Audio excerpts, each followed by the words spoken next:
demak, zoologik maktabini testlardan bitta namuna ko'rib o'tamiz. Demak, berilgan burchaklarning yig'indisi topilsin degan savol qo'yilgan. Ishlashni boshladik. Demak, buni 1 deymiz. Mana bu 90 gradus. 90 gradusligidan buni 270 ekanligini bilib olamiz. Mana bu yerdan 90 gradus. Bu ham 270 bo'ladi, chunki jami aylani 360 deb beradi. 360 dan 90 ni ayirsak 270. Ikkalasini topib oldik. Endi mana bu burchakni 1 burchak desak, bu burchak 2 burchak bo'ladi. Burchak 1 dan burchak 2 ga qo'shganimiz 90 bo'ladi. Keyin bu 2 bo'lsa vertikalligidan bu ham ikkinchi burchak bo'ladi. 90 gradusligidan bu birinchi burchak bo'ladi. Vertikalligidan bu ham birinchi burchak bo'ladi. Endi bu ikkala burchaklar har xil bo'lganligi uchun endi buni boshqacha burchaklar, ya'ni 3-chi va 4-chi burchaklar deb ataymiz.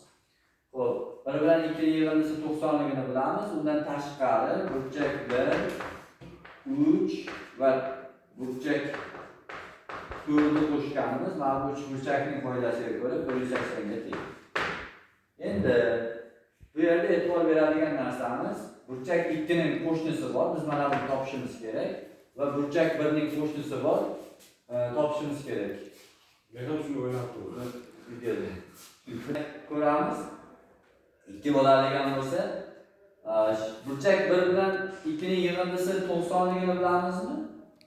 Demak, qo'shnilar yig'indisi 180. Demak, mana bu bitta 180, mana bu bitta 180, jami 360. O'sha 360 dan 90 ni bilsak, mana bu ikkalasining yig'indisi kelib chiqadi.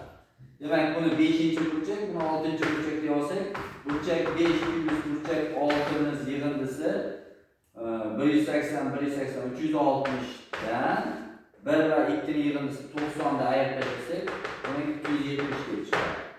5 va 6 yig'indisi 270 bo'lsa, demak bu ham 5-burchak, bu ham 6-burchak. Ikkita 5 bilan 6 teng bo'ladi. 270 ni 2 ga ko'paytirib yuboramiz. 540. Demak, mana bu 4 tala burchakning yig'indisi 540 bo'ldi. Biz shuni topib oldik hozircha. Endi keyin mana bu ikkita burchagimiz bor va bizga endi mana bu 3 ta burchak qoldi.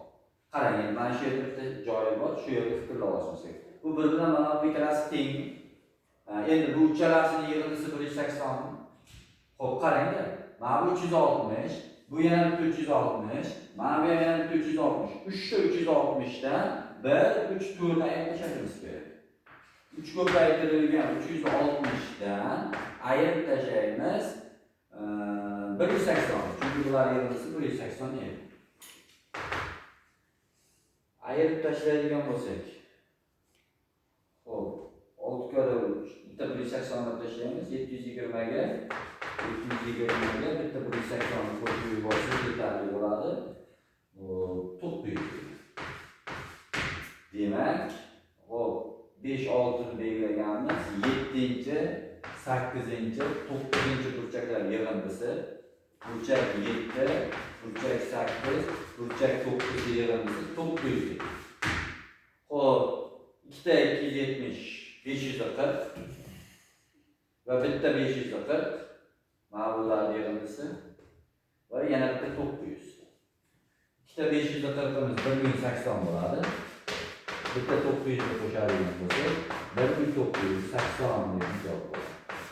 Demak, bu burchaklarning yig'indisi 1980 bo'ladi.